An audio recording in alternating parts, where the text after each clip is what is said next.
sur la qualité des services financiers au Sénégal. C'est à vous, Souleymane. Bonsoir. Bonsoir, Chérif Habib Ndao, bonsoir. Bonsoir, Souleymane. Parlons d'abord de l'Observatoire de la qualité des services financiers.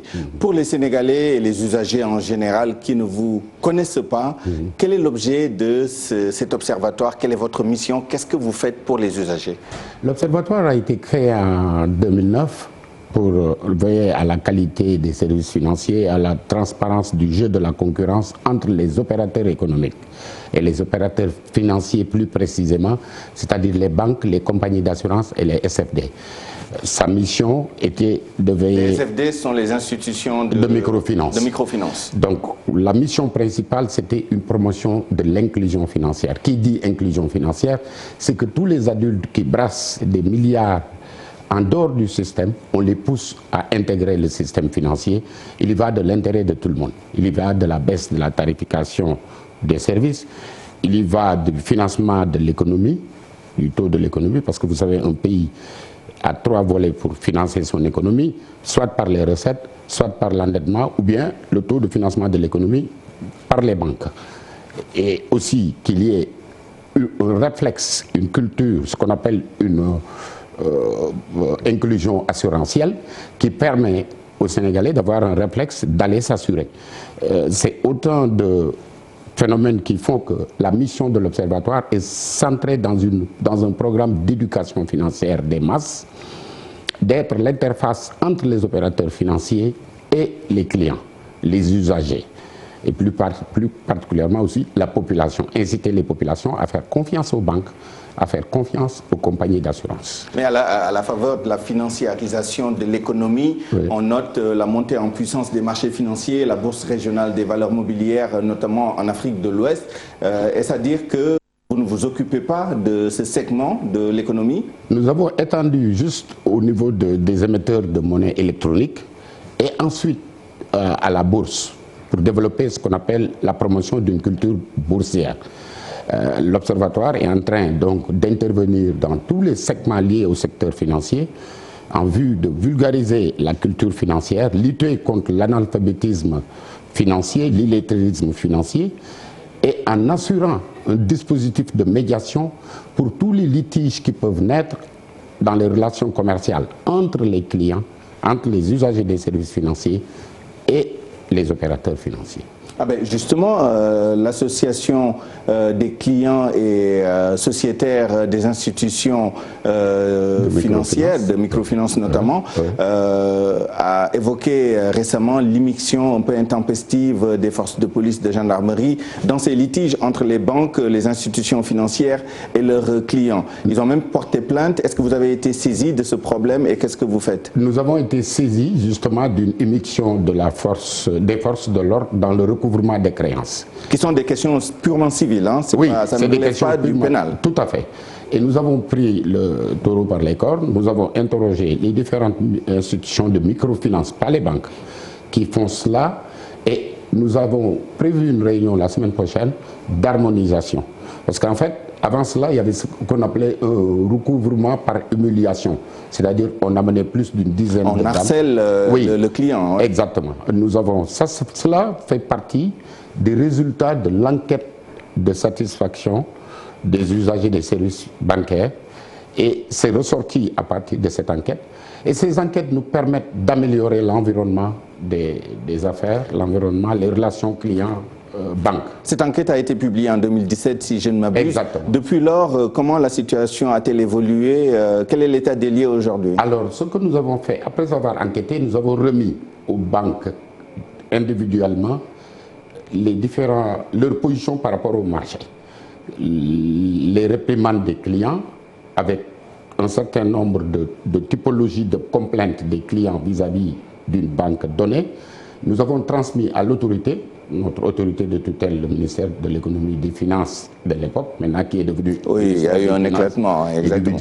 Nous avons fait le même exercice avec la Banque centrale et la semaine prochaine, nous allons partager avec le régulateur, la Banque centrale, toutes les recommandations qui ont été formulées à partir des reproches que nous avons pu déceler lors de cette enquête de satisfaction. Prenons un de ces reproches, c'est l'inaccessibilité du service des GAB ou la discontinuité dans ce service, notamment en fin de mois. On a beaucoup de problèmes avec les guichets automatiques des banques.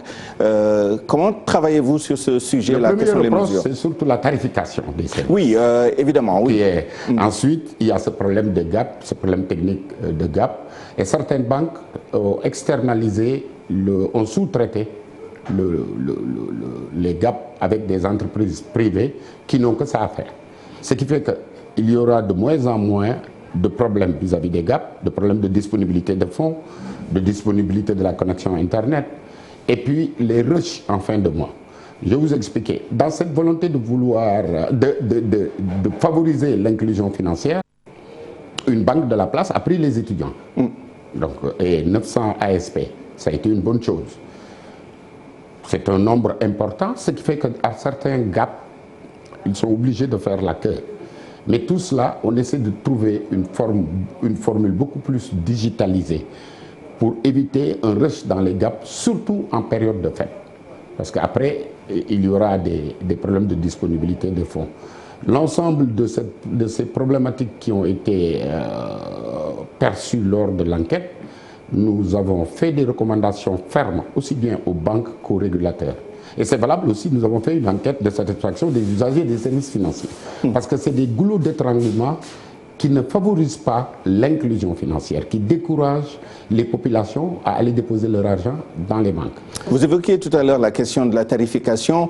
Il y a la lancinante question des taux d'intérêt, le taux nominal qui est affiché et le taux réel qui est payé en sus du capital remboursé à la fin d'un emprunt, et le taux usuraire, des taux quand même assez élevés au niveau de la microfinance. Deux questions. Premièrement, là également, quelles sont les solutions? Mais surtout, est-ce que l'Observatoire a un pouvoir de coercition, un pouvoir de sanction vis-à-vis de ces institutions financières qui sont pointées du doigt et qui, dans certains cas, sont coupables aussi de ce dont on les accuse? Vous avez tout à fait raison de poser cette question. L'Observatoire de la qualité des services n'a pas un pouvoir comme le régulateur. Cependant, nous travaillons en étroite collaboration avec les trois régulateurs. La Banque centrale, régulateur des banques, la direction des assurances, régulateur du marché des assurances, la direction de la DRS-SFD, la direction de la réglementation et de la supervision des sociétés, des systèmes financiers décentralisés, en étroite collaboration. Et en cas de, après les enquêtes, ce sont les premiers, les régulateurs, ce sont les premiers organes destinataires. Alors, en ce qui concerne maintenant une précision à apporter, nous sommes dans un marché sous-régional. Les banques ont distribué au 31 décembre. Vous avez posé une question sur la tarification, je commence à répondre par cette question. Les banques ont distribué au 31 décembre plus de 4 000 milliards. Ils ont injecté dans l'économie nationale. De ces 4 000 milliards, les usagers qui font des reproches aux banques ont plus de 600 milliards de créances en souffrance difficilement recouvrables. Donc, les reproches sont certes justifiés, mais il faut que les utilisateurs, il faut que les populations sachent que les banques, c'est comme le sang dans une économie, c'est comme le sang dans un corps humain. Qu'il doit y avoir une compréhension, un raffermissement des relations. C'est-à-dire que c'est trop facile de faire des reproches aux banques. Des reproches qui sont... Mais il faut être aussi quitte avec les banques, rembourser ses dettes et respecter ses engagements. En remboursant ses dettes, vous facilitez la baisse des tarifs.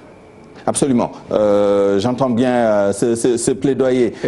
La Banque centrale a pris un certain nombre de mesures de gratuité, 19 mesures en tout. On a quelques petits problèmes sur certaines de ces mesures, notamment la clôture de comptes, qui continue à coûter de l'argent alors que ça devrait être gratuit. Vous avez raison, c'est sur l'initiative de l'Observatoire de la qualité des services financiers que ces 19 mesures de gratuité ont été prises. Nous avons recommandé, c'est la Banque centrale, l'autorité, mais c'est à partir de nos études où on a suggéré à la Banque centrale de mettre en place ces 19 mesures. Quel est le niveau d'application? Pratiquement l'ensemble des banques appliquent les 19 mesures. Et sur la clôture? Sur la clôture, je vais vous dire quel est le problème. Et ça, c'est un problème de mobilité bancaire d'ailleurs. Les frais de clôture n'existent plus. Mais les banques ont tendance à vous demander des frais liés à l'attestation de non-engagement. C'est-à-dire que vous, monsieur, si vous changez de banque, on a besoin de ce document pour pouvoir aller ouvrir un autre compte. Un autre compte. Absolument. Pourquoi vous avez besoin de ça? Parce que vous ne pouvez pas avoir deux domiciliations bancaires.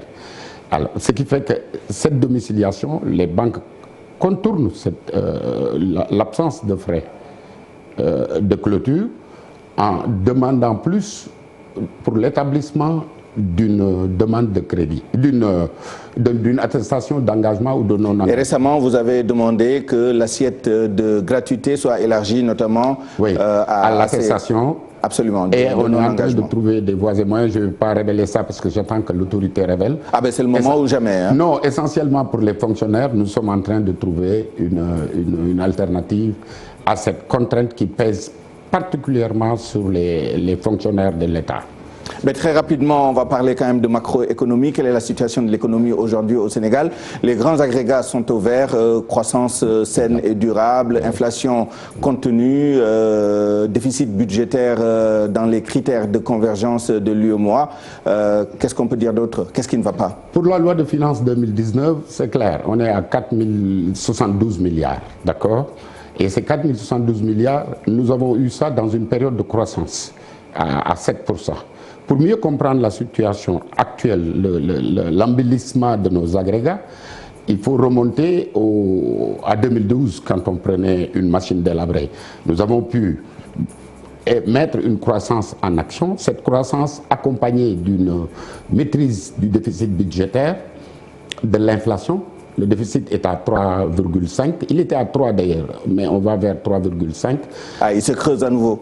Il se creuse à nouveau parce que tout simplement il y a une volonté politique du président Macky Sall de ne pas répercuter les prix du baril sur l'essence à la pompe et sur le prix de l'énergie. En conséquence, on va vers un endettement un peu plus élevé. Non, s'endetter en économie, l'endettement n'est pas une mauvaise chose. Le seul problème, c'est qu'il faut s'endetter pour investir. Nous, on ne s'endette pas pour mettre dans des fessements. On s'endette pour terminer l'AIBD. On s'endette pour mettre des ponts, pour participer le pont de l'émergence, d'Ahonga, etc. Mais justement, ces infrastructures étaient à l'arrêt, visiblement en raison de problèmes de trésorerie. Vous savez, les finances d'un État, les caisses d'un État ne sont jamais pleines, ne sont jamais vides. À chaque fois, quand on prenait le pays, on était en tension de trésorerie, on l'a réglé. Les problèmes n'ont jamais été des alibis pour le président Macky Sall, c'est des épreuves à surmonter.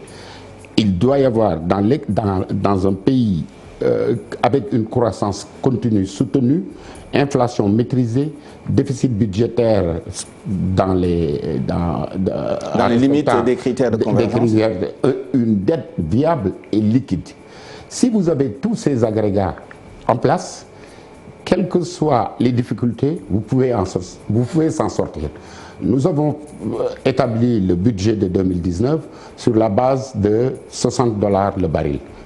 Le baril est arrêté depuis janvier à 74, etc.